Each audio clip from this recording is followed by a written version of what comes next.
এরকমটা হবে জানলে মেয়েকে আজকে সকালে স্কুলেই পাঠাতাম না। সকালে তো আমি রেডি করে দিয়েছি, দোল খাচ্ছে, আমি এদিকে ওর খাবারটা রেডি করছি।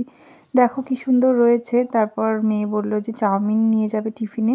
দুদিন থেকে বলছে, ফাইনালি আজকে আমি আজ না কাল না করে আজকে বানিয়ে দিয়েছি। আর ওদিকে মাছওয়ালা চলে এসেছিলো, তো সেখান থেকে রুই মাছ নিয়েছিলাম 1 পিস মতো, ওর মধ্যে ভেজে দিলাম। মাছের তেল আর লবণ দিয়ে মেখে দেবো ভাত কটাও খায়নি, যদিও এতগুলো ভাতও কোনো দিনই খায় না, তবু অর্ধেক কটাও খায়। আজকে না 2 গাঁশ খেয়েছে, খাইনি। ভাতটা না খেলেও মাছ ভাজাটা খেয়ে কমপ্লিট করে, সেটুকুও খায়নি। তো তখনও আমি বুঝতে পারিনি যে শরীরটা খারাপ করছে। যাই হোক, খাইয়ে দাইয়ে আমি ওকে টিফিন রেডি করি। স্কুলে তো পাঠিয়েছিলাম, কিন্তু স্কুল পর্যন্ত না ও পৌঁছতে পারিনি।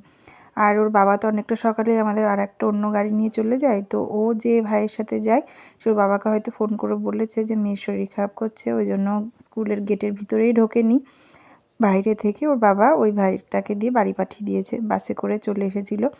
আবার ও আসার পরে আমি ওকে স্নান টান করিয়ে একটু খাইয়ে দিয়েছিলাম।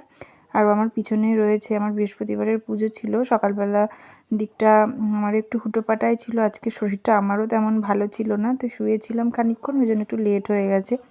দেখো ঠাকুরের ঘরটা পাল্টে আমি সুন্দর করে পুজো দিয়ে নিচ্ছি। মেয়ে আমার পিছনেই দাঁড়িয়ে রয়েছে, একবার বসছে, আমি কি করছি না করছি সেটাই দেখছে। আর ও পাঁচালি পড়লে না শুনতে ভীষণ ভালোবাসে, পিছনে যদি বাড়িতে থাকে পিছনে চুপটি করে বসে থাকে, শোনে আমি কি বলছি।